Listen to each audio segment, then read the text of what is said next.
So what we're going to do is we're going to go on a little trip. I'm going to tell you a little story. And I think this story is a big deal. I think this story is a big deal. So keep your microphones closed. So maybe turn them off if they're not off, just so that there's no interruption, just in case there's any noise, the telephone that rings or anything. But just lift your hand. Have any of you ever traveled to a different country and discovered that there's something exciting? You've learned something, you've seen something new, that is something that inspired you. Anybody been inspired about traveling? Have any of you discovered, like one day you've tried Indonesian food, some sort of African food, something new that you've never liked, and you've discovered it? You're like, wow, that's really good. Has that ever happened to you? Mhm. Mm. Have you ever learnt anything? Have you ever been through school or learnt something on your own, and that's changed the way that you think? Has that ever happened to you?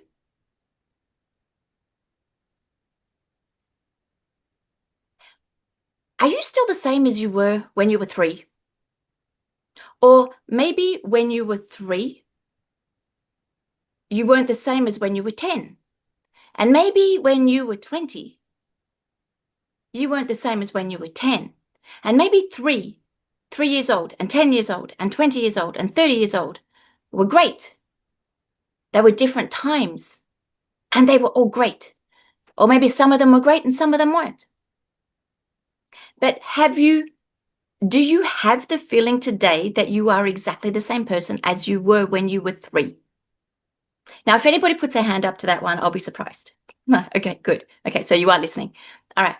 So that means that maybe you kind of see that as time goes past, you change. So this idea of having a style in painting, it doesn't make sense. It does on one side and it doesn't on another side. So this is what happens, all right, is that you are the artist. You are the one that's painting. You are the one that is going through travels and discoveries and learning stuff and meeting new people that, wow, inspire me. All of a sudden, when you're 40, you decide you want to play the guitar and you've never played any musical instrument. Some things happen along our path. People we meet, places we go, things we try that change our outlook, things we learn. They change our outlook. They change us. So we're no longer the same as we were perhaps 10 years ago. Now, what is a style?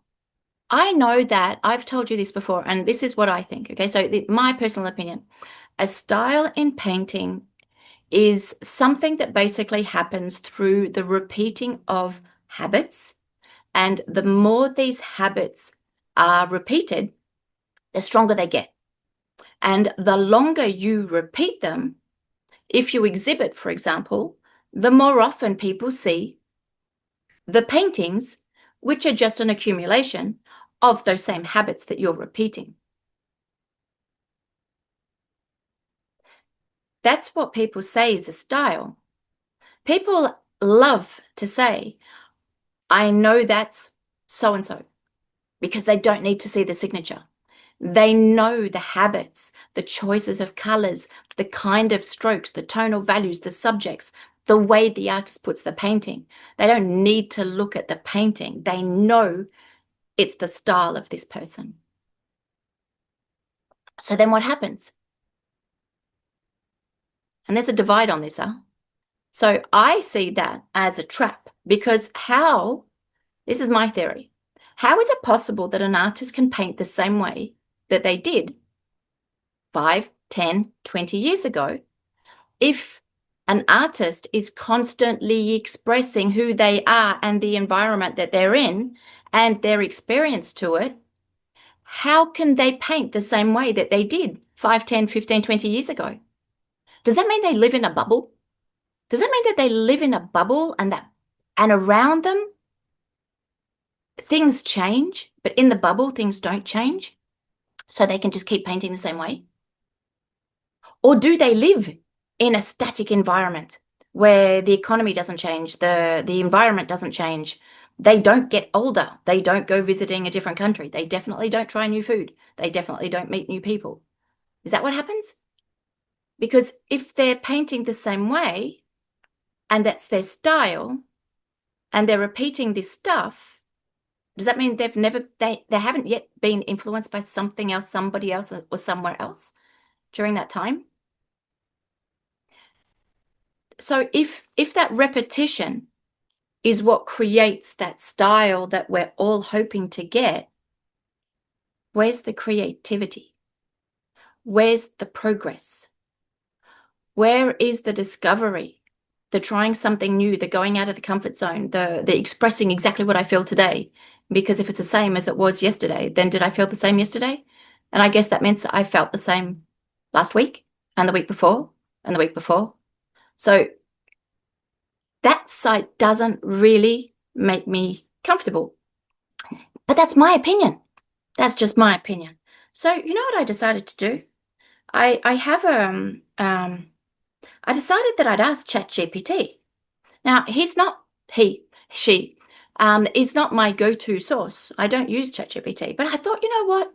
Because it summarizes a lot of the things that people think, pulls out information, creates a little resume, I thought, let's go to ChatGPT and see what ChatGPT defines as a painting style. Maybe I'm way off. This is their response. An artist's style in painting is the distinctive and consistent set of visual characteristics that identifies how the artist represents subjects. It is defined by reoccurring choices, consistent and reoccurring choices, such as technique, brushwork, line, texture, level of finish, color use, the palette, the choice of colors, the contrast, the saturation, the light and handling, the shapes and composition, proportions, organization, perspective, subject treatment, realism, abstract, simplification, distortion, expressive intent, the mood, the symbolism, the atmosphere. The summary: style is not a single trait, but the cumulative result of these choices across different works. The style often develops over time, but it is basically the artist's habitual way of seeing and translating visual ideas into paint over time.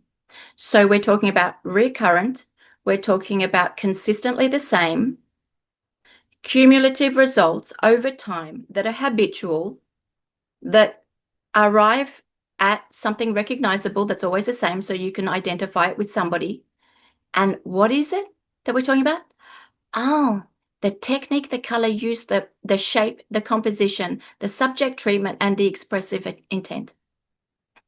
I don't find that my way of my outlook. But I come from a marketing background. I actually worked in marketing before I was a professional artist. It didn't last long because I was a professional artist very young. But I worked in marketing. I don't have a formal training behind me in marketing. But marketing's always interested me for many different reasons. And I know on the other side, because one of the things that I did was logo and brand development 100 years ago. All right, logo and brand development. And so that made me think of the other side, the other conversation, which says what? You want a style because a style is recognizable. You want a style because the repetition of seeing or hearing that style, that image, that logo reinforces it. The more you reinforce it, the more you create value to it. The more you repeat it, you see it, you hear it, you believe it, and then the higher the value that you associate with it. That's what marketing does. That's what propaganda does. That's what repetition does. So I understand this side of the story, which says that by repeating and repeating and repeating, you become identifiable. So then you're known, you're understood. People see you and they know automatically it's you. And then I know that that also creates a perception of value. So I understand both sides of it. But my question to you is this. If you are looking for a style, you are looking to develop over time the same choices, the same methods, the same habits, so that you can be recognized, but there's no progress in that because you have to keep repeating the same thing. Apple, Coca-Cola can't change their logo every day just because they wake up and feel different. Otherwise, it doesn't work. They can change it every now and then. Remember McDonald's, they changed, maybe not in every country, from the red and the yellow to the green and the yellow. But that was one change in how many years? So as an artist, maybe we're not like Apple, maybe we're not like Google and Coca-Cola.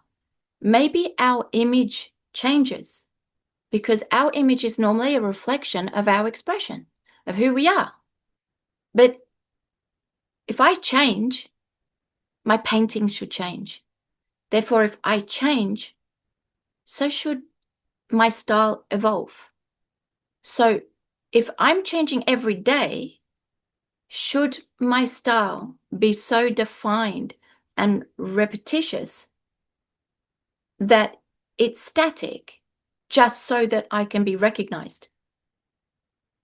I'm going to leave that one up to you because everyone is should be able to make their own decision, to decide what they think is right for them. Some people may say, you know what, I just want to be recognized. I just want everybody to know who I am. Someone else may say, you know what, it's the progress. It's everything around what I paint, which is important. It's not just my image.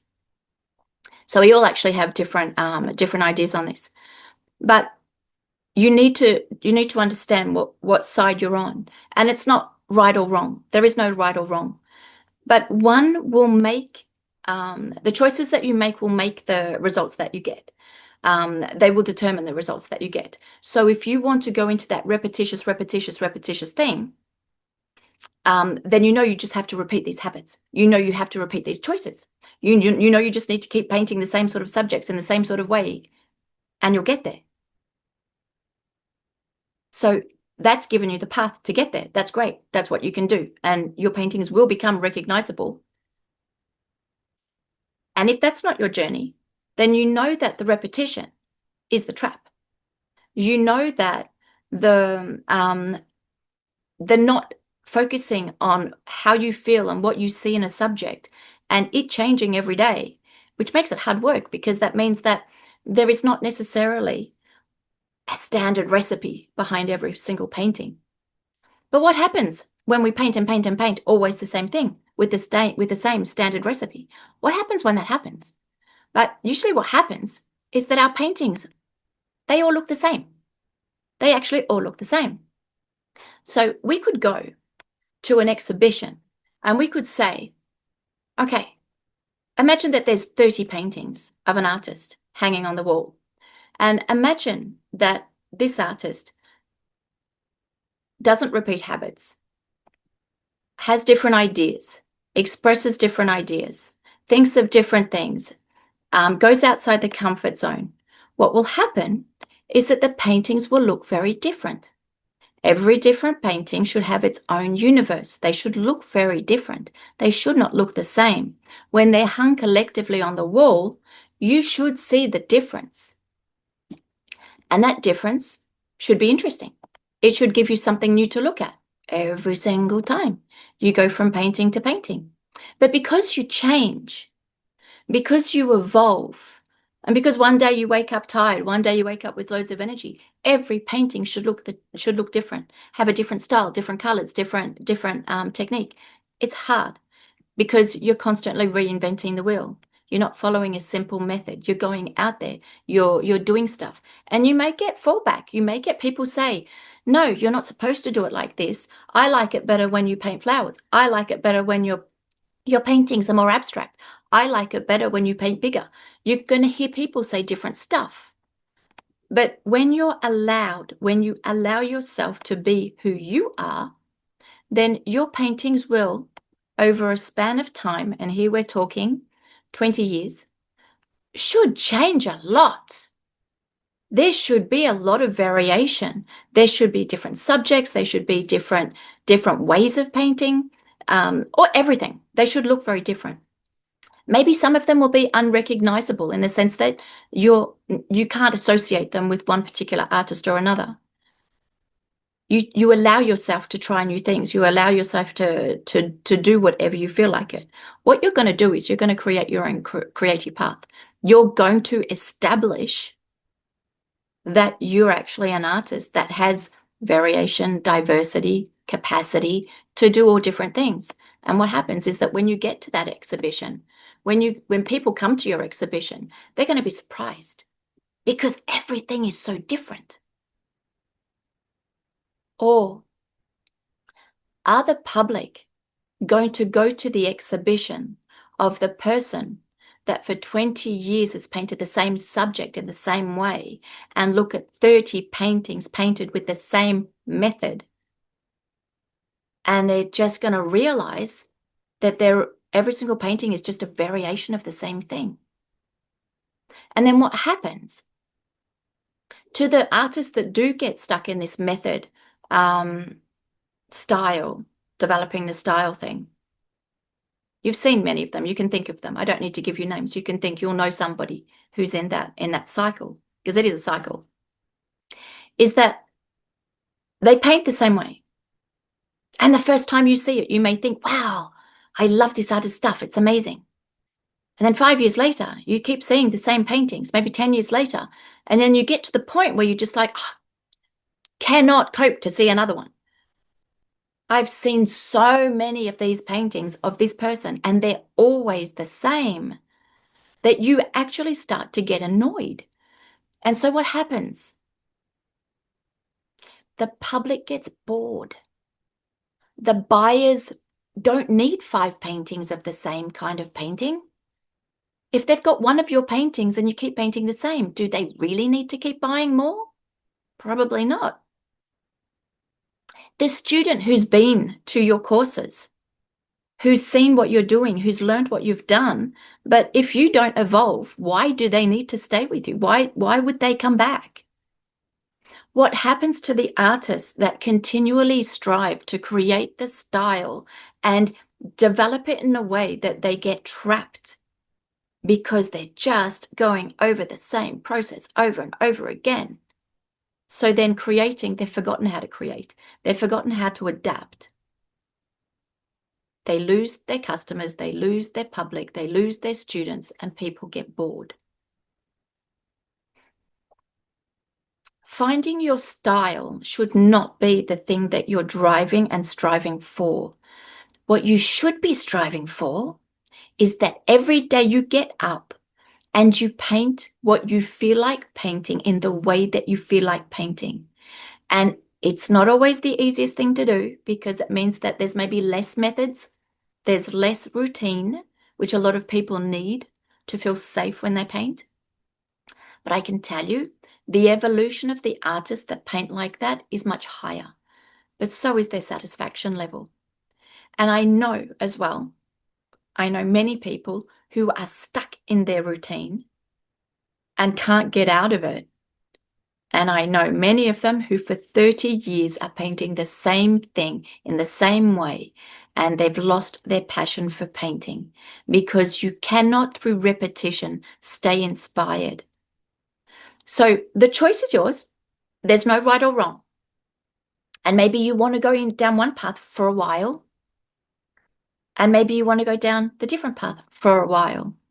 And that's fine. There is no judgment, and it's perfectly fine as long as you are conscious and happy of the decision that you're making.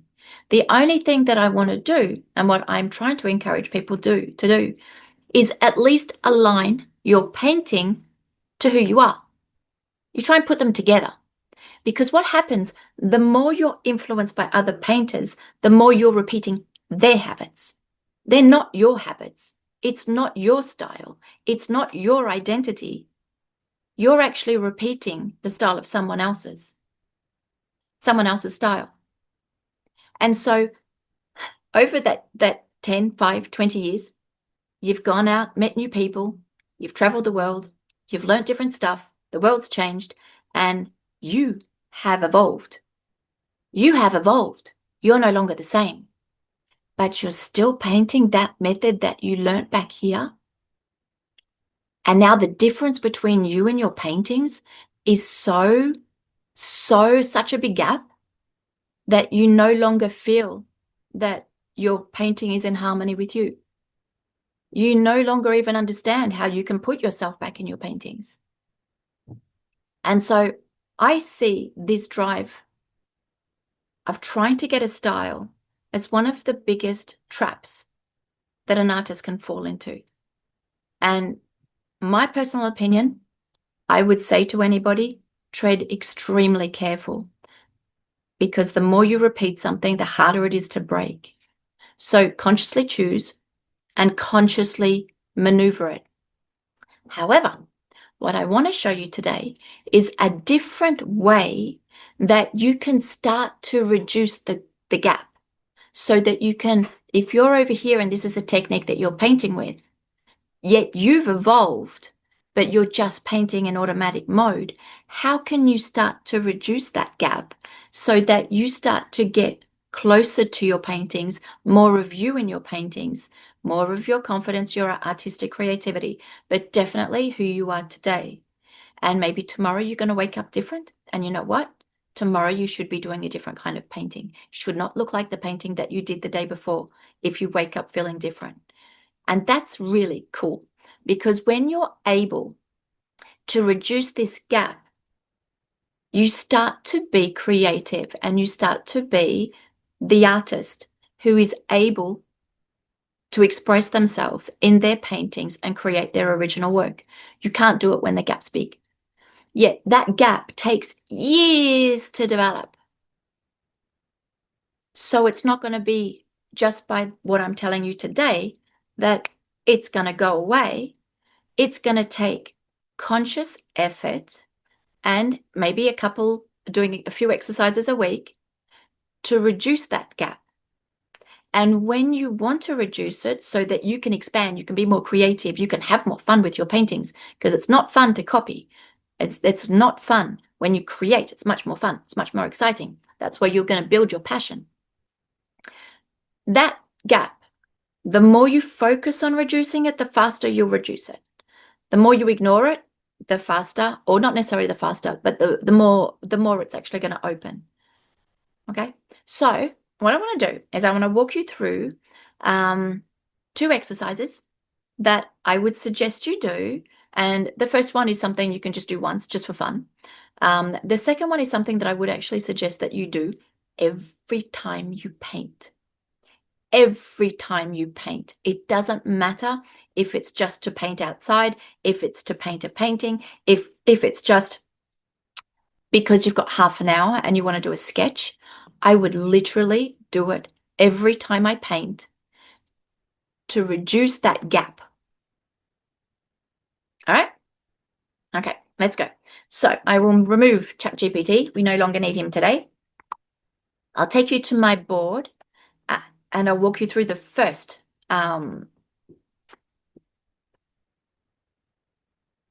thing. Now, your habits, your style come through your choices. It also comes through the way that you paint. All right, so we can see that some artists have their own style, literally in the way they paint. And part of that, that identifiable style that people have is their same choices of color and tonal values. It's their choices. It's not just the way they apply their paint. It's also their choices. Yet some people try to mimic the way someone else puts paint on the paper. They'll copy the way they paint their rooftops. their chimneys, their windows, the way they do the hair of a portrait, the way they do their shadows on a facade. They'll copy the method and the actual way the artist applies the paint on the paper. So what they're doing there is they're basically repeating the choices and the style of someone else.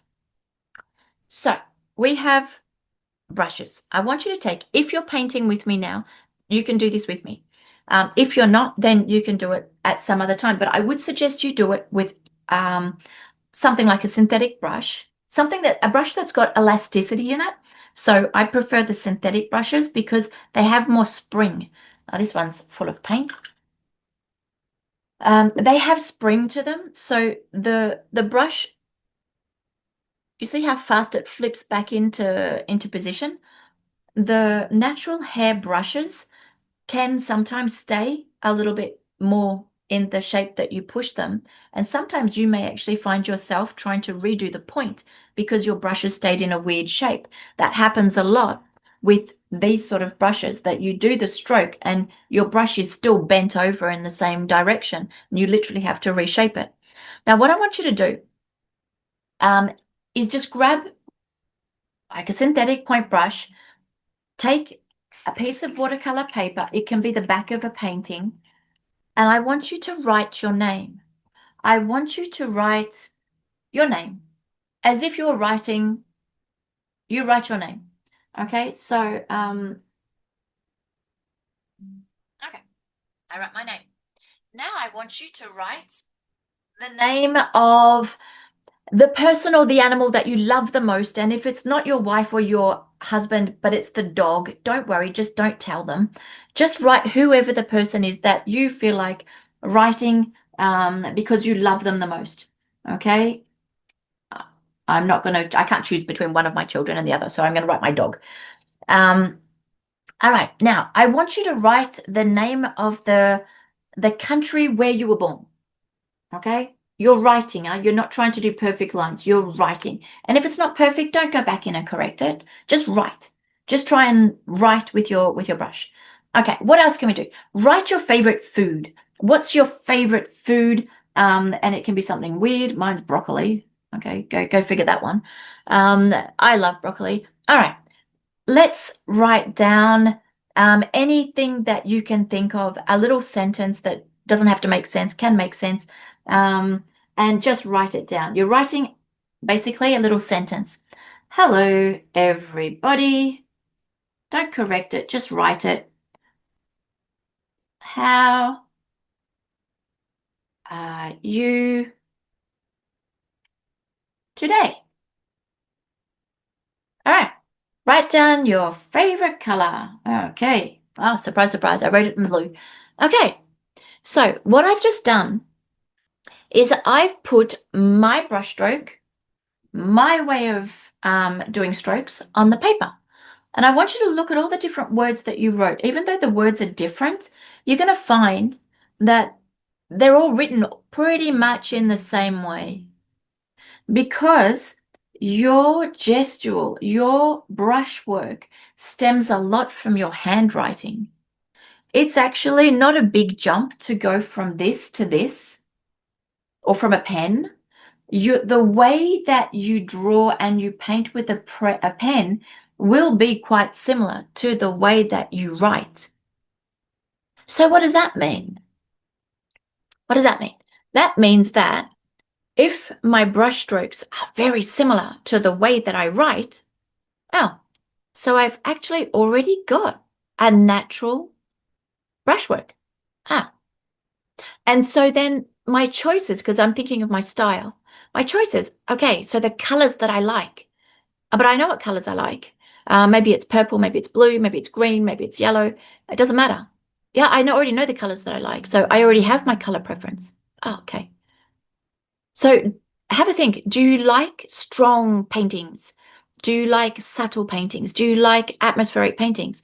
I prefer atmospheric, soft paintings. I prefer the big, dominant, colorful, contrasted paintings. You actually already know what you like.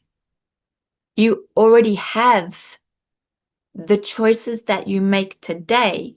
you can already answer these questions, and they are actually part of the style that you would have today.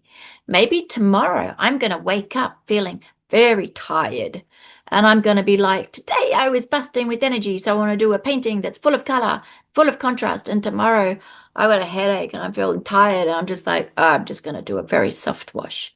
I should not be painting the same way every day because I'm not going to be the same. But you already have a lot of what we call the characteristics of a style. It's just the stuff you like. It's not anything fancy. It's just the stuff you like. And today may not be the same as tomorrow. Today you may want to put on a red jumper, and tomorrow you want to put on your blue jumper. Today maybe you're going to do your hair in one way, and tomorrow you're going to do your hair a different way. Today you're going to do a painting in one way, and tomorrow you're going to do a painting in another way. And that's what you should be aiming for. You shouldn't be aiming for a style that doesn't change and doesn't evolve.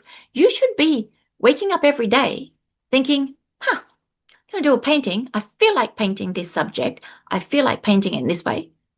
Okay, let's go. So then every time your paintings will be different, but they will actually have an underlying thread, something similar, something that sort of just maybe you can sort of see a lot of them have some things in common, but that's logical because you don't change 100% from one day to another. Even when you were 3, there'll still be characteristics that the little you when you were 3, you still see in yourself today. You don't change 100%. And so there's still going to be choices that you make in your paintings that are going to be the same every day. You don't need to change everything. You may feel like changing some stuff, but you don't need to change everything because you're fundamentally still the same person. It's just your expression every day that changes for whatever outside reasons usually. You had an argument with the neighbor. The dog doesn't stop barking. You won $50 in the lotto. You got a bunch of flowers from the post guy. Things happen that make us happy, sad, whatever, and they're going to change the way you paint. They're going to change the way you paint. So we need to tap into that. But remember these last 3 days, let's say the last 3 days. So day 1, day 2, day 3 of this little 5-day series that I'm giving you. We were focusing on these 3 things and saying that these 3 things need to be what we focus on. That means that you have a lot of knowledge, you have a lot of experience, you have a lot of know-how when it comes to painting. That's your technique, that's your understanding, that's your experience. Yet we have to also have that level of confidence where we dare to do stuff, we dare to take risks. Otherwise we can't progress because we're just going to stay and we're just going to repeat. So you need to have confidence as well. But you need to have that creativity that allows you to adapt and to change and to do different things because one day you're not the same as the other day. And all of these 3 are you. They're all different parts of you, the thinking side of you, the confidence level side of you, I feel like being dramatic today. I feel like being like very, very muted. It's your energy level, it's your emotion, it's your thought of the day. It's all you. How could you build a style based on what someone else does? How does that even make sense? I don't think it does. I understand the commercial side of it, and I'm not saying artists do it for that reason. I also understand the trap of repeating because it's just easier than reinventing the wheel every day. But what if there were some exercises we could do so that we don't get stuck and so that we are reminded every day that every day is different and every painting can be different? What if it was so simple that I could show it to you in about 5 minutes? And what if it was so simple that if you actually did this before you painted every single time, you would find that Every single day, your paintings will look like a different version of you, the version of you that you were on that day. How cool would that be? I think that would be cool. So let's go and let me show you this, because I think this is pretty cool and it's so simple. All right, so we're going to turn this one over. Okay, and I'm going to do something else. So I want you to have a think, and I want you to think and think and think. All right, so I've got I'll tell you this a little bit differently, perhaps. Let me tell you this a little bit differently to give you some background. I've been through this and I've explained this a lot. And sometimes that helps, that actually helps us synthesize things so that we can explain them better. And I actually re-explained this in a different way while I was creating this exhibition course that I did. And I'm going to give you this information now because I would like everybody to have it. It's not clever. It's not anything you need talent for. I just thought it was a good way of explaining it, and I think that it works. So I'm going to give it to you now. It's actually the first part of the exhibition course, which isn't just about exhibiting, but it's where you start to come back into your paintings. So what I would suggest to every single one of you is you find yourself a book. You find yourself, this is actually an old diary where I was convinced I was going to be more organized. So I bought myself a diary, and look, it's empty. So great. Now I have an empty diary from, oh, it's 2025, from 2025 that I didn't use, but that's great because now I can fill it up full of other stuff. And so what I would do, I would write in this book and I would put a date and I would say, all right, what do I like in paintings? Have a think. And this is where you have to have a think. So you grab a cup of tea, you sit down, don't get interruptions. And I want you to list all the things that you like in watercolors, the things that you would love to see in your own paintings, whether that be transparency, whether that be spontaneity, whether that be color, whether that be dynamic, whether that be graduated washes, atmosphere, emotional stuff, whatever. If you want your paintings to look so 3D that you can pull them out of the painting, or that you want your paintings to be more abstract, write all the characteristics that you want in your paintings and date it. And you stick it in a book, because if you're anything like me, you're going to lose the piece of paper. All right, and I see people are agreeing with me, so I'm glad to feel I'm not on my own on that one.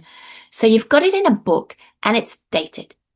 All right, and now what I want you to do is I want you to take, okay, you've got your cup of tea or whatever it is, and you're going to set yourself up on a chair and you're going to pull out your paintings and you're going to stick them all around you. I've explained this before, but I'm going to take it to another level. And you're going to stick them all around you. And you're going to look at your paintings. You're going to see how you feel. Are you like, wow, excited? Are you like, ugh? What is the first emotional reaction that you have when you sit amongst your paintings? Write it down on another page, probably the page just next to it. It's got the same date on it. And I want you to write down all of the things. So the first thing I said, I want color. I love transparency. Okay. Color? Not great. The transparency? Nah, paintings are too opaque. Write down what you see in your paintings regarding that list that you've just written. You actually have to sit there and look at it, because it does take a little bit of soul searching. It does take a little bit of time, and don't get stuck on the emotion of it. Don't then start saying, I'm never going to paint again. My paintings are all bad and I don't want to know about it. Okay, that's not productive. And we're doing an analysis, an objective analysis, to see where we're at and where we want to go. So don't get stuck on the emotion of it, which a lot of people do. And then you're going to take it to another level. So this is where you're going to come over here now. Okay, so you're going to take your piece of paper, because you're about to paint. You're about to do something. But before you paint, you're going to do this exercise. All right, so you're going to take a pen, you're going to take your piece of paper, and on the same piece of paper, you're going to give yourself a column. All right, you're going to write a column. And today, what do I want in my painting? Today, I want to do a soft painting. I want to do something very atmospheric. Okay? Maybe I'm going to want to have, I want it to be really like a value study. Maybe I want it to feel very 3D. I just want it to be gentle because that's how I'm feeling today. I want my edges to be soft. Let's just say lost or soft. Maybe that's how I feel. So before you even think about your subject, before you even do anything, before you even think about your painting, write down how you feel, because today's not the same as yesterday. Just write down what you feel. And today, a painting like that sort of resonates. Imagine that it resonates with me today. I kind of like that sort of, I don't feel like red and strong colors and big painting and complicated subjects. I'm just not in that mood today. Write it down. Write it down on your piece of paper where you're about to do an exercise on the same piece of paper.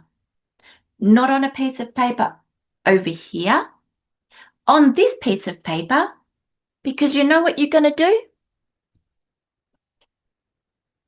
You're going to write the date on it. And then you have the idea, the date, and the plan, all in the same thing. You can no longer disassociate them. All right, so then choose a subject, but we're doing an exercise. And when we do exercises, I suggest that you choose the easiest thing that you can think of. I suggest that you choose subjects that are simple. You don't want to get stuck in technique. You don't want to get stuck in a complex subject. You want to just focus on whatever the goal is. So don't go with something complicated. Just go with something that is extremely basic. All right, so get your color on the palette. I'm just getting some more because I used it all up this morning. Get some color on your palette and have a think of a subject. Let's just have a think of a subject. So yesterday we did a teacup. We're not doing a teacup.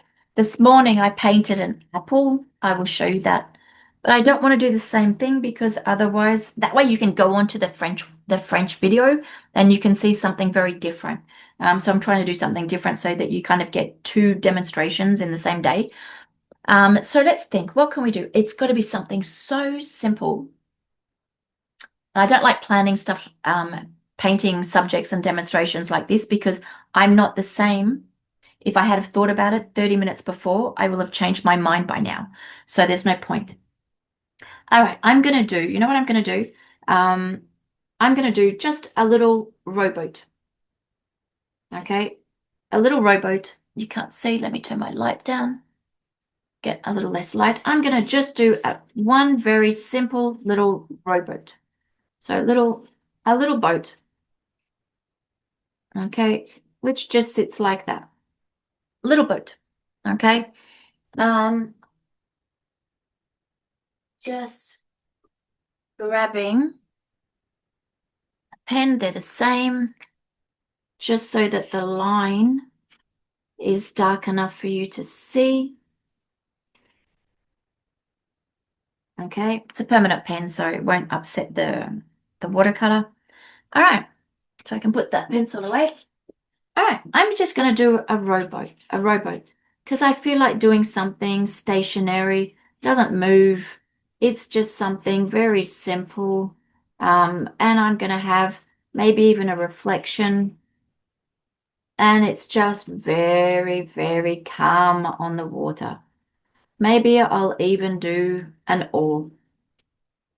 Okay, it's just an exercise. Don't complicate it. All right, just that'll be enough. That'll be enough. All right.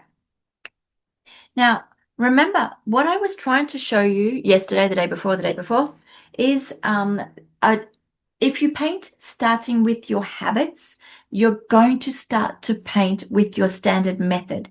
So you're going to end up painting this the same way you always do. So I'm going to do exactly the same thing that I did a couple of days ago and start by making a mess of my sheet. And it doesn't matter with what, I'm just going to basically slop something on.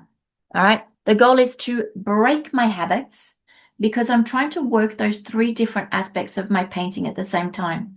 I'm trying to build my confidence where I'm capable of just destroying my sheet and my subject. I'm also trying to get out of my comfort zone so that I start to paint more reactive. I learn to adapt. I learn to use my own ideas rather than just following the ideas of someone else. So I'm going to start the same way because I'm going to keep trying to reinforce that so that I get better at it. Okay, so let's keep doing that. Let's just throw some more stuff on. Oh, I forgot that I was painting quiet because I'm not very quiet today, but I'm going to try and be. All right, so I'm going to do this. Okay, so now I have my recipe. Today I'm painting a soft atmospheric painting, which is a value study where I'm going to focus on my different values to get some 3D effects, so volume. I also want it to be very gentle and very suggested. All right. Today I feel like this, so today that's what I do. I've identified what I feel like, and so now all I have to do is I'm just going to play with it, and I'm just going to paint, and I'm just going to do probably these things that I associate myself with today, and that should bring me just a little sketch of something that looks like all of this. Why? Just because today that's how I feel. But if I was just painting my normal method, maybe I'd be painting it in a different way. Maybe I would be doing things in a different way. And maybe it would always be the same way. And maybe it would no longer correspond to anything that I feel today, tomorrow, or yesterday. So I feel like softness. So I'm going to paint soft colors, muted colors, and I'm going to have the edges fusing. And I'm going to create some tonal value contrast. Maybe take off some color if I decide color is too strong. And I'm just going to play because today I feel like this. So today that's what I'm going to do. And if I feel like taking color off, I take color off. This is actually very bad watercolor paper, so you can see it's actually falling apart when I go over it. It's a very old paper that I got from somebody that I knew. That was basically getting rid of everything that he had. All right, so my boat. This is my boat. Let's do a brown boat. Let's do an old wooden boat. It's a dirty boat. It's old. It's in bad condition. So my old little wooden boat sitting quietly on the water.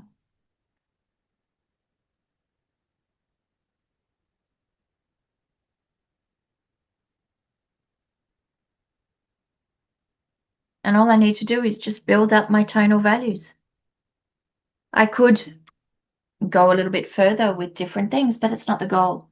The goal is try to connect how you feel today with the painting that you do today. That's all this exercise does. It doesn't have anything, any other goal than that. Just trying to connect you today with the painting that you do today. That's all. We try and be a little bit less rigid in what we do. And how would we do that? Just by starting your painting in a different way, just so that you don't get stuck in your cycle and the way that you normally paint. And that should be enough. Because once you've got a mess on the paper, now you just basically have to react to that mess and fill in the rest of the story. And so now you just play. You're just going to play. You're just going to create the scene that you're going to create. It doesn't have to be good. It just has to resonate with who you are today. And when you start to do that, when you start to actually bring you back in your painting, you today, how you feel today, not what you want. I want to be the best painter in the world. I want to sell this. I want to do that. Not that. Just how do I feel today? You just start bringing that back into your paintings. Your paintings are going to be different, but your paintings are going to start looking like you. And that's where you start reducing that gap between the way you paint and who you actually are today. And tomorrow, I can say already this morning, what I did this morning is completely different. Why? Just because it was a different time of day, with a different idea, with a different thought, and that's it. And so logically, if my paintings are expressions of who I am and what I want and what I do, then logically, the painting that I did 3 hours ago should not look the same as what I'm doing now, unless I'm quite simply just copying the method, the style, and the subject of what I did this morning. It's interesting how it works, huh? I find it very interesting. And I find it also a little bit sad that so many people get stuck in this cycle. And I was stuck in this cycle. I'm not saying that I'm any different from anybody else. I was stuck in this cycle, and I know that getting out of this cycle is not the easiest thing. And I also know that getting stuck in this cycle is extremely frustrating. And it can cause a good painter to say, I'm not going to paint anymore. I'm so annoyed that I can't do what I want. I must be a bad painter. I must not be good enough. So I'm just going to stop painting. Not I'm going to start to try to do things differently. I'm actually just going to abandon my painting because it upsets me that much. I know loads of people that have been through that. I never went through that. That never was a thing that I had, luckily. But I do know a lot of people that have had that. And I think that's a little bit distressing. For an artist, I think that's as low as you get. When you get to that point where the passion that you have is gone and you don't know how to get out of it, that's pretty devastating. But the good thing is that you can just bring you back into your paintings as soon as you decide. So it's not it's not it's not like it's the only way. There is no evolution. You'll never get better and you can never do it anything differently. You just need to decide. And to decide, what do? Identify with who you are today. Then, and just, that's me today. That's going to be different. And then just do a very small, simple sketch of what you feel like today. And then I would even go so far as to put, if I feel like I'm in this gentle, slow mode, I would put some gentle, slow music on that helps to reinforce that, because music, I find, has a big influence on how I paint. I don't think I'm the only one. And I would literally just put some music on that resonates with this sort of mood, just to make sure I stay in the mood and to keep me basically focusing on this. Because it can happen that you're in the middle of a painting, it's this, and then all of a sudden the dog goes crazy, the kids are being a nightmare, or I don't know, something else is happening, and then your mood changes in the middle of the painting. That can happen. So sometimes music is actually good to keep you as much as you can on the same thought process that you're at. So there you go. So this is so simple. And I would literally write this down. I would literally go through the process of actually saying to myself, all right, me, what do you feel like today? I feel like, it's like you're ordering it's like you're ordering a meal from the Chinese shop. Today I feel like chicken, I feel like vegetables, I feel like sweet and sour. Today I feel like softness. I feel like I want sort of volume. I feel like, just go through what you feel like today. Choose a simple subject, something that's not too difficult for you, that you're comfortable painting. And you're going to see that you will be aligned with that. And if you need to put some music on, put some music on. And then just play with it. And then if you feel like doing a painting, if you feel like actually, because this is like a warm-up, actually going a little bit further and doing a painting, you're probably going to want to stay within the same mood, because you may not have changed unless the dog's barking and driving you nuts. You're probably going to stay in the same mood. So you're going to stay with a subject which may not be too different. And so this is soft. My pen is obviously, let's see if we can put it back. Atmosphere. The rest of it you can read. All right. So this one I was doing a sort of soft atmospheric tonal value sketch. I'm sort of more thinking about my volume rather than doing a fabulous boat with texture or something. Soft edges. Okay. So that's just what I came up with as I was doing this. Okay. So that's great. That's not at all what I did this morning. And you guys get the advantage of seeing that's what I did this morning. And what was it this morning? I wanted color, I wanted contrast, I wanted strong lines, I wanted detail, I want tonal values, I want expression. Now, you may not know that that's an apple. That was an apple. I don't know if you can see it. There's a little bit here, a little bit here. There's a little bit of a one of those little sticks and a leaf.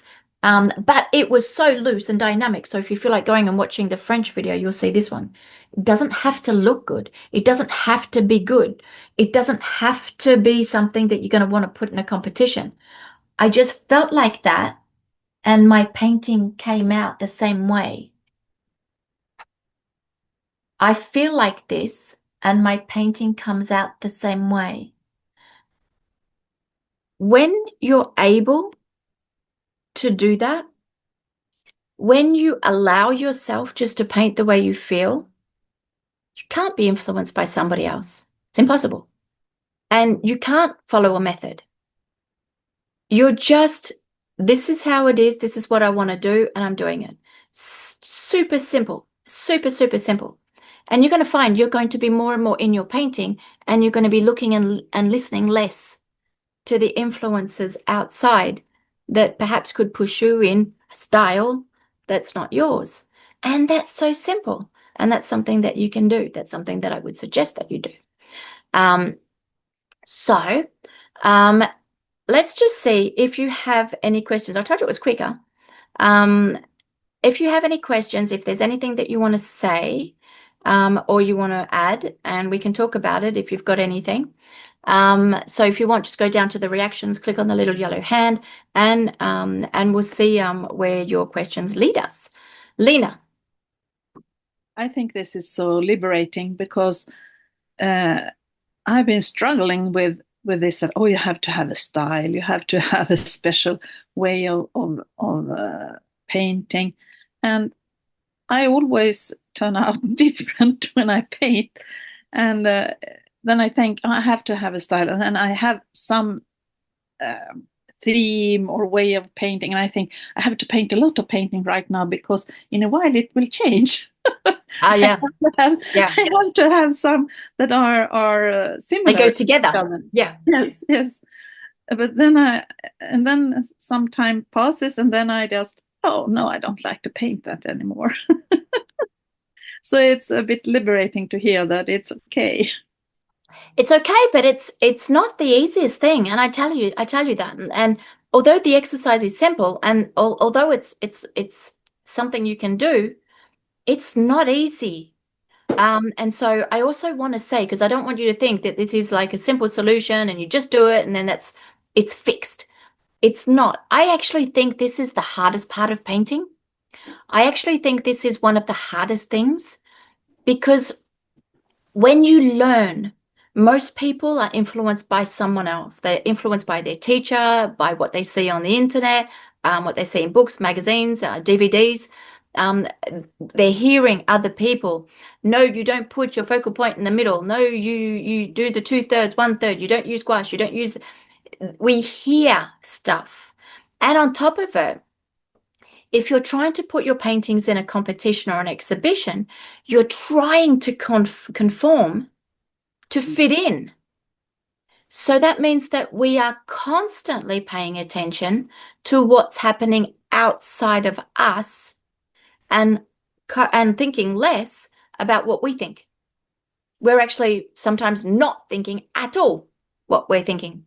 We're just thinking of, okay, I'm going to do my building like this, and I saw this guy, he did a shadow like that, and it was in this color, and it looked really good. So I'm going to do it like that. And I do windows like this guy, he does really great windows. So I'm going to do my windows like that. And so you no longer sort of really fit into your own paintings. So this is actually hard because it means you kind of have to block out everything and everybody. But it's just an exercise. It doesn't mean that you have to do that all the time. Just for this exercise, you kind of block all this out and you say, this sheet of paper is my playtime. This sheet of paper, I'm going to decide that I feel like doing this and I'm just going to do it. And I don't care what the results are. And it's just a play. So I'm going to mess it up. I'm going to play with it. I'm going to do whatever I want. And I'm just going to see if I can get me back in my painting, which means you start doing what you want and you don't care what anyone else says, because otherwise you can't progress with your own painting. And it's hard because people will say to you, I preferred what you did before. Or they're going to say, no, sorry, your painting is rejected. So that means that my painting's not good. It needs to be like them or I'm not accepted. What does it mean? All of a sudden, I'm not selling paintings, or all of a sudden, other people are saying they don't like my paintings. So it's hard to hear. And it's hard to sometimes have people say, hmm, I'd do it differently. Um, and so you kind of need to put these walls up. So remember something. This is something that I've always had in my head. I don't know why. Maybe it can help. Imagine you start here. Imagine this is where you are today. All right. You're at this position here. And imagine that you want to get to this position here. You don't just start here and the next day you're here. Doesn't happen.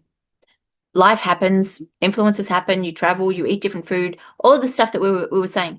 They change the way you are, you express yourself differently, you think differently. So that's a process. That takes time. And the thing is, if you're here and you're sort of trying to get to this bit, I want to get more abstract, I want to get more fluid with my paintings, doesn't mean that it's going to be straight away. But if you listen to people that are going to stop you on that path, no, I don't like what you're doing. No, it's not like that. You're going to go back and paint the way you were before because it's more comfortable. You know that, and they like that there. So you're going to listen to them. And whenever you're progressing, it's a work in progress. It's not necessarily developed. It's not necessarily very fine and refined. So it's a little bit uncomfortable. Maybe it doesn't look great, but maybe you have to get through this period before you can get to this period. And so there's always going to be messy, ugly, uncomfortable periods that you have to go through to get to something else. But if you're constantly listening to everyone else that says, you're not going to want to go in through that period. So you always need to know that when you're trying to evolve, you're always going to go through that period. So just enjoy it because it's kind of fun and you mess up stuff and it can look crappy and you can just laugh at your paintings and it's fun. So that progress is not easy because it's not one day to another day. If we focus on it, it will reduce in time. If you then decide what you want to paint and focus on you painting it, change your method, throw stuff up in the air, allow yourself to have a day or a painting or a sheet of paper where you do whatever you want and you're not listening to anyone else and you just play with it, you will start bringing your painting back to you. You will start doing it. But you need to, when you're doing that, just turn off and not listen to everyone else because someone could just walk in the room and say, that apple's got a weird shape to it. It's not right. Your perspective's not right. That shadow looks wrong. And that can be enough to just make you want to put your brushes aside and say, not painting anymore. So it's so important, but it's a process. Focus on it more often and the process goes faster. Bob, do you want to say something, Bob? Let's see if he turns off his microphone. Maybe he's not sitting in front of his chair. All right, does someone else want to make a comment or say something? Phil. Ah, my microphone's working today. Right. It's a bit of a conflict there somewhere. You're stuck between two stools, aren't we? Some of us are striving for consistency. So to be able to produce something that we are happy with, which is what you've been talking about, never mind everybody else, and then growth. Yeah. So should we always be striving for growth? There's got to be a certain level where we're going to say, well, hang on, I don't like what I'm doing now. Let's concentrate and improve on what I'm doing now. Rather than saying, well, should I try something different? It's like saying, well, I'm no good at cricket, so I'll try tennis. Surely if it's cricket you want to play, then cricket's what you do. Sorry for all these analogies. Sock draw the other day, wasn't it? It's a question, really. I'm always surprised when I manage to do something consistently. Perhaps I shouldn't be. I don't know. I think it's up to you, and that's where I say it's there's no right or wrong, there's no judgment on it. So maybe consistency is the thing that you're looking for. Maybe someone else, it's not consistency, it's something else. That's why everyone's driving element is different. But I would say, and I say this all the time, you can't improve everything at the same time all the time, or at all, I think. So if you're wanting to say, you know what, I want to bring me back into my painting, I'm going to do an exercise right now to do that. Does that mean that every single painting that I do has to be like that? No. But I'm going to take this piece of paper and I'm going to do this exercise right now to do it. And then maybe I'll go back to my paintings, maybe I'll do something else, because you can't improve everything all the time. But it's like saying, okay, I used to play basketball, all right? So I'll use basketball. I kind of think they're the same. I think that any sport is the same. That perhaps you'll have, let's say you've got training, and for this training session, which is 2 hours, maybe you're going to do half an hour where you're practicing your long shots. Maybe you're going to do 20 minutes when you're practicing your layups. Maybe you're going to take, I don't know, maybe another half an hour when you're doing endurance training. It's the same thing. There's all different aspects of painting, and you can't focus on everything at once. So that's why I think it's really important that people understand, what is it in my paintings today? That's where you're sitting down and you're looking at your paintings. What is it in my paintings today that I would really like to improve? Okay, today I've decided that I want to do some exercises to help me loosen up, or today I want to do some exercises to help me feel like I'm more in my paintings, or maybe it's to do something on composition, or maybe it's color work. But you can't just do exercises that will improve everything. I don't think it can exist. But you are going to need to do different stuff, because you're going to need to have different stuff. Everybody's going to need to focus on something different at some point. And so maybe that's one of the reasons why it takes time, because there's so many different elements that we're focusing on and that we're changing to eventually get to something that we're more happy with. But I think that if we think that the only problem that we have is this, and therefore that's the only thing that I need to fix, and therefore if I fix it, then all my problems are gone, I don't think that's going to happen. So I would say focus on the thing that you feel you need, and exercise. Think of the exercises to do it. And then just do some painting, see if it's working. And then if consistency is something that you feel is almost like a marker of, yeah, okay, I see now, I understand it. Now I see that I've improved that. That's brilliant. That's something that is useful, that you can use to measure and to feel like you're progressing. Where someone else may say, okay, but now I just want to go looser. And so they're going to go, it's going to be something else. So it's always right. If it's your path, it's always right. So whether you're focusing on the sock draw, or you're focusing on the cricket, or you're focusing on the basketball, or you're focusing on the fact that you want your paintings to be more consistent, or I can see that there's a path, or whatever, It's all good. But I do know that one of these factors, and I absolutely agree, even with ChatGPT, who would have thought, is that there's too much repetition and we get stuck with the repetition. So if we can loosen the repetition, that actually frees us up to play and create different kinds of paintings the days that we feel like doing them. So yeah, you're going to go through all of that and it's going to be from one day to another. But I don't even know if that answers your question. But I would say that it's normal. And as long as you feel that consistency is important to you, then keep it as a marker. It's a question for all of us, really. Yeah.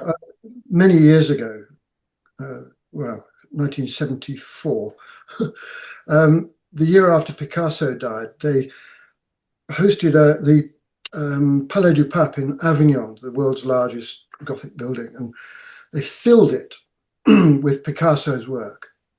Filled this huge building with Picasso's work. And you could see the results of years of pained repetition and experiment. So faces, we painted a lot of nudes, but they weren't really nudes, were they? They were sort of abstract nudes and heavily influenced by substances, I think. But very interesting to see and reflect now on my teenage years, thinking, gawping at all this stuff and thinking, wow, where do you start? And Yeah. you realize that he was just evolving and playing with ideas, with colors, with shapes, with compositions, with placement and all the things you've talked about and we've experimented with, but on a huge scale. And it just made me think now, I didn't think it then, of course, that he needed to do that as to create, to evolve as an artist. And I just wondered where does that come from? And as you say, it's got to come from within, hasn't it? Yeah.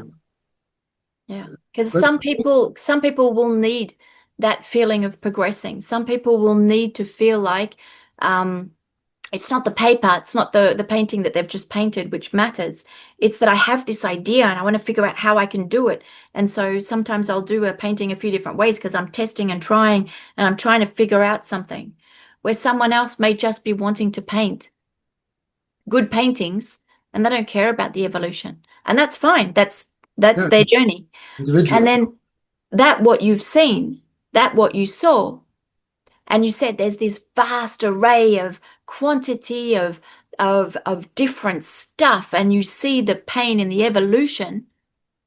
And then if you think of any artist that you know, where you see their paintings are the same today as what they were 30 years ago, you're going to see a different mind.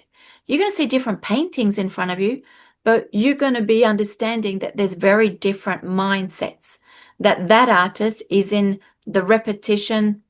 Maybe it's just the pleasure to paint. So they don't care that it's the same. They get so much pleasure painting their paintings in this way. That's my trip. That's enough for me. Someone else like Picasso, it's like, no, no, no, I have this thing. I have to be able to achieve it. And so testing and trying and experimenting, that's a different mindset. That's probably a different person. But both of them are probably on their path.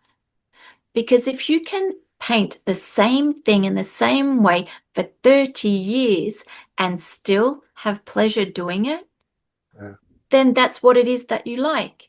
That's why it's so important to understand what it is that you want and start coming back to what you want, because you're going to see that the result of paintings that we get, the result of the artistic evolution that we get, a lot of it comes down to your personality, comes down to who you are. Oh my goodness, it comes down to you. It doesn't come down to what the fashion is at the day and what the watercolor societies or the galleries or the museums are telling you today, we want this. It's not what the sales are telling you. It's what the artist wants. It comes down to the artist. So it should be different. It should always be different. As long as you're painting in line with who you are, you're going to be a happy artist, regardless of what it is that interests you. It just makes you happy because you're doing the thing in the way that you want to do it. Yep, it's something we could talk about for ages, but perhaps another day. Yeah, yeah, definitely. There's so many things we can talk about. It's just endless. Oh, yeah. All right, Bob, let's see if you're around this time. Yeah, I think I found my microphone and the camera. We can hear you. Okay, you can hear me now, right?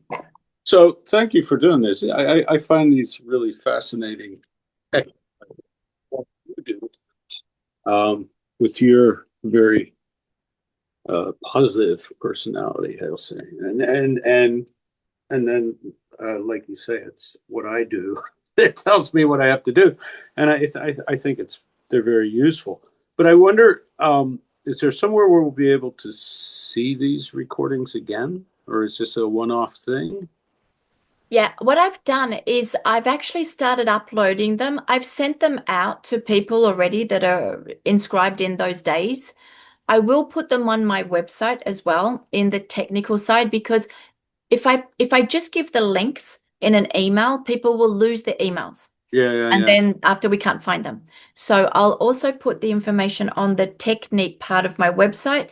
And because I find all of this, maybe it's just important to me, but although I don't think so. I think it is actually some of these things or all of these things will resonate with a lot of people. And my goal is try to get artists to be artists and more creative again, because I see too much repetition in the competitions that I judge. That's where it's coming from.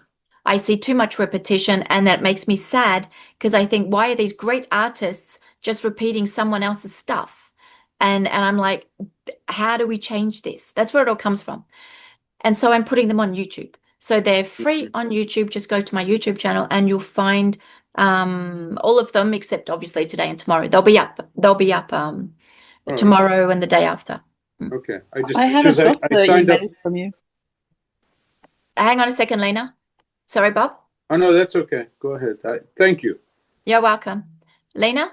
I haven't got the emails from these sessions. I've sent out 2. Yeah. No, I've sent out 1, I think, so far. That was day 1 and day 2 in the same message. Uh-huh. That was to everybody on my email list. And those 2 videos are already up on YouTube. Sometimes messages get blocked, they get stopped, they go into the publicity or the spam file. So they're sent everyone in a block. So I can't take out just one person or one person. So everybody gets it. But go to the YouTube channel, because you'll find them there. And that way they're there. They stay there. So you'll find them, because that's just a safe place to keep them where they don't get lost, basically. All right, Trudy.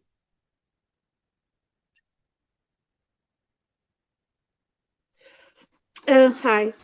I change my paper, my pencils, my colors every day. So my New Year's thing was to work in series, and so I can learn a bit, because now it's like chaos all the time. So it's okay, right? Because I now feel I have the same things I discover day after day. So like, aha, this color doesn't work. So I need to find something so I can learn better than every day pick my favorite new colors and pick my favorite new brush. Yeah. I've always worked by series as well, and that suits me, and doesn't suit everybody.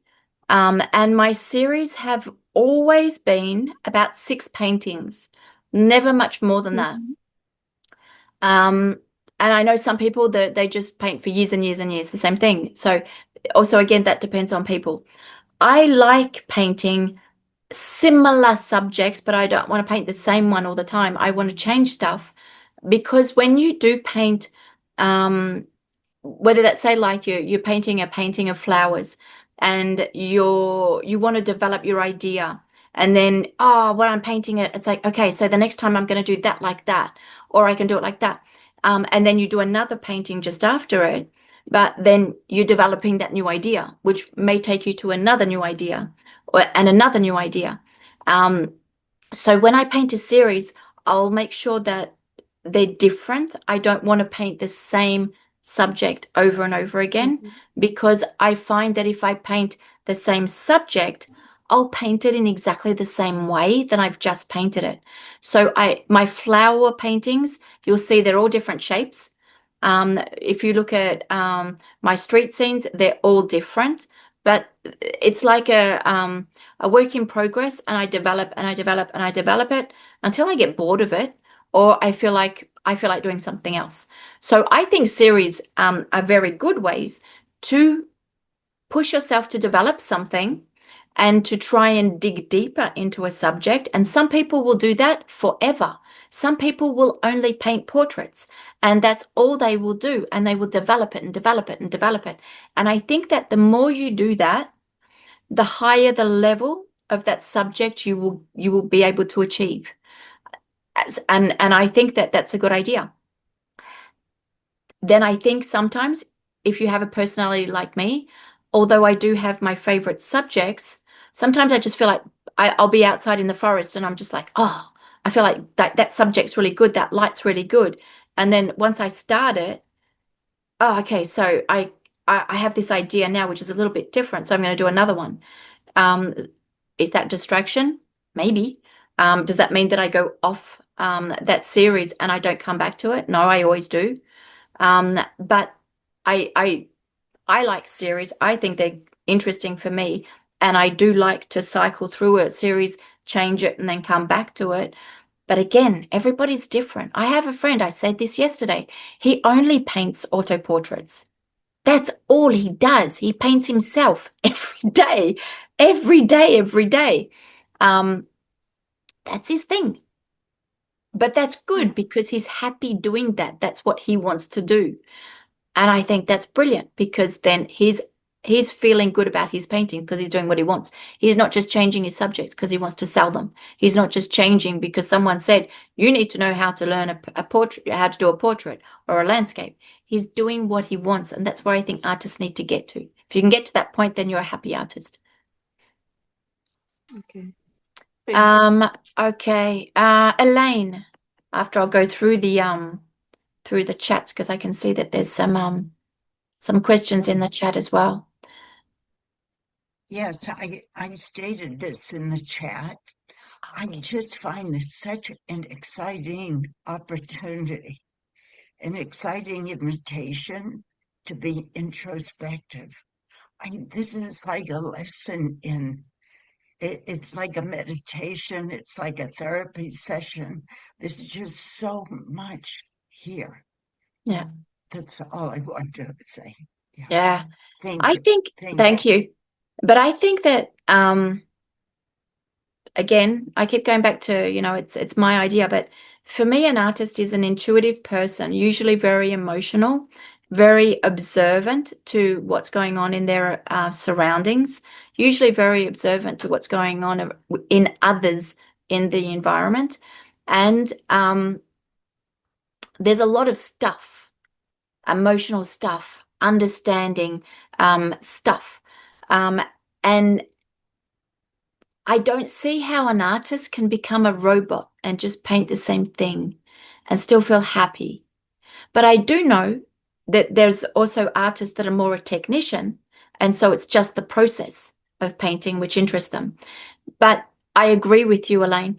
I think that there is so much humanity, so much reflection, so much imagining that it starts to actually not just affect your painting.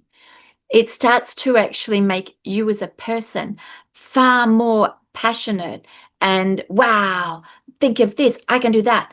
And I kind of think that's really cool. I kind of think that's a really cool place to be because it's fun. And I don't understand how people can get bored. That's something I don't understand. All right, so if I go just I got thank you again, Janine. Great information to keep me going, Carla. So he paints a different person every day. He does. He does, Carla. I can't remember to paint how to spell his name. I'm going to stick it in here. It's something like this. Flemish, Belgian. He's a friend artist, so like it's someone that I know of and I've spoken to, but not a friend. It's his name's something like Tijo. It's something like that. I kind of think maybe I'm losing a letter. Look up his paintings. Look him up. He just paints himself in all different situations, different positions, different lighting, different attitudes, and it's really interesting. And I can tell you what, I'm not sure that he paints every day, but I can promise you, when you go as far as he's gone, even though it's always him, it's never the same. And it's kind of fun. You know, there's so many artists throughout periods who, like, think of Rembrandt. Rembrandt painted himself however many times, but he wasn't painting himself. He was just keeping a base subject, a subject that he knew, and he was trying different stuff. And so if he didn't change the subject often, then he could focus on the different stuff, the different contrast, the different composition, the different colors, the different texture. He was just focusing on the different stuff. And that's how he was evolving his paintings, by keeping the subject often the same composition. Someone else would change subjects, but it doesn't matter. Both are good. Why? Because if that's what the artist thinks that's what they want to do, then that's perfect. That's what this whole thing for me is about. If we can get to the place where we're not so influenced by others, not so scared to make our own decisions, not so fearful of a process where we're going to fall down and we're going to make mistakes and it's going to be crappy at some time, but it's part of a journey which is super fun, then I think that that part is really interesting. Linda, when we have a moment, can we talk about mounting watercolors on wooden boards and frames? What do you think about this? I have seen gluing demos when and then finishing them with a spray varnish. Yeah, that uh process, that idea has been around for a while, probably about 10 years, where people will glue their painting to something. Usually it's also because they're big, and then we don't have to worry about the framing, the glass, the reflections, the costs, the fragility, and stuff like that. So there are definite advantages to it. There are also disadvantages to it, and there is a big debate.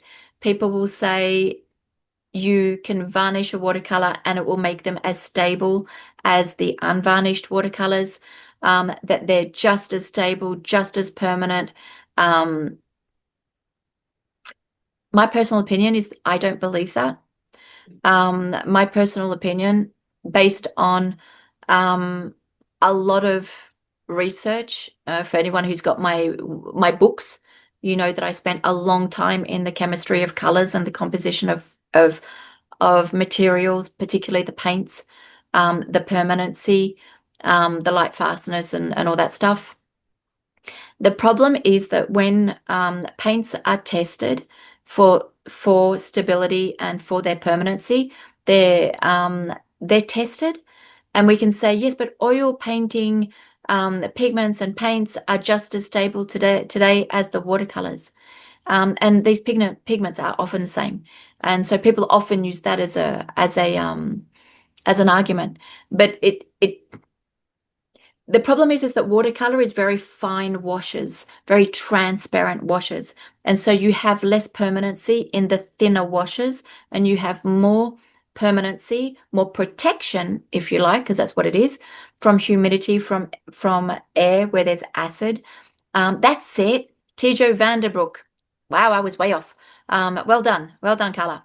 Wow, I was way off. Why did I think his name was Theo? Anyway, well done. So look for that artist name in the chat. Perfect. Thank you, Carla.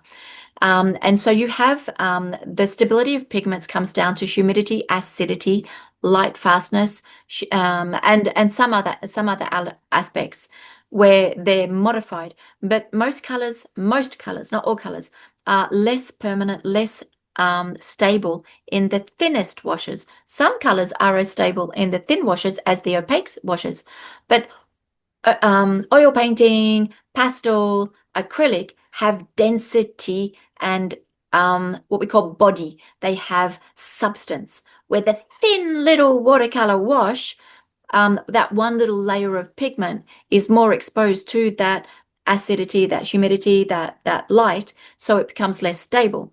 So that's one argument. So it's not as stable. It's not as stable. We know that our watercolors are not as stable as many of the manufacturers would like us to believe. That's a known fact. We do know that. And we know that some colors are more stable than other colors. We know that. And I actually asked about 10 years ago, um, people who I knew, one of them was, I talk about them often, one of the top technicians and chemists of Winsor and Newton at the time that they were still in London, still in England. And I asked them this question. I asked them, do you think that varnishing can cause the same stability? And the other question of this, the other problem of this is that watercolor doesn't have that protective skin. When you paint oil, you paint acrylic, you end up with a skin, a layer, a film that is on the top layer of the painting, which sets the painting, which fixes the painting. You can try and put water over it or a little bit of a damp cloth. You're not going to see paint on the cloth. But a watercolor or a gouache, that doesn't happen. You can have a watercolor and 100 years later, you can take a wet piece of material and you can wipe the painting and you're going to get paint on your cloth because you don't have that protective layer. That's a factor because when you put the varnish on, you spray it, or even worse, you try to apply it with a brush, it's now going into the painting. There's no protective layer that separates the varnish from the paint. It goes into the painting, which means it then cannot be removed, cannot be cleaned, cannot be replaced, which varnish can be replaced on an oil painting or an acrylic. It can be taken off because varnish gets sticky, gets dust and dirt and stuff stuck on it, and then we take it off and it can be revarnished because that protective layer is there. That can't happen with watercolor. So there's so many different angles to it. I would say if you want to play with it, play with it. If you want to try it, try it. My personal opinion, and I would say I would personally not be comfortable selling my paintings and saying to someone they're permanent, because in my mind I don't think that they would be.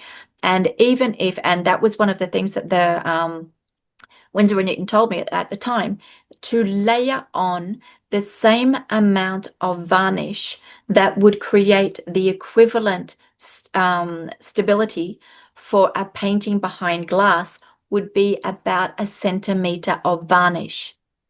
But you can't put on a centimeter of varnish. It's physically impossible to put on. Obviously, you'd have to spray it on because when you try and brush it on, you'd be moving your watercolor around because it keeps moving because it's not fixed. There's no skin around it, so you have to spray it on, but you can't build up the layer. And even if you could, you probably wouldn't be able to see the painting through the varnish because it's going to start to become more opaque. So I know there's that, and people that want to experiment, I say, good on you, go for it. The idea is that artists do what they feel like doing and they experiment with stuff and they learn from it. So I would say go and do whatever you feel like it, as long as you're not hurting anybody. That's what creativity is for. I wouldn't personally do it because I have those thoughts in my mind.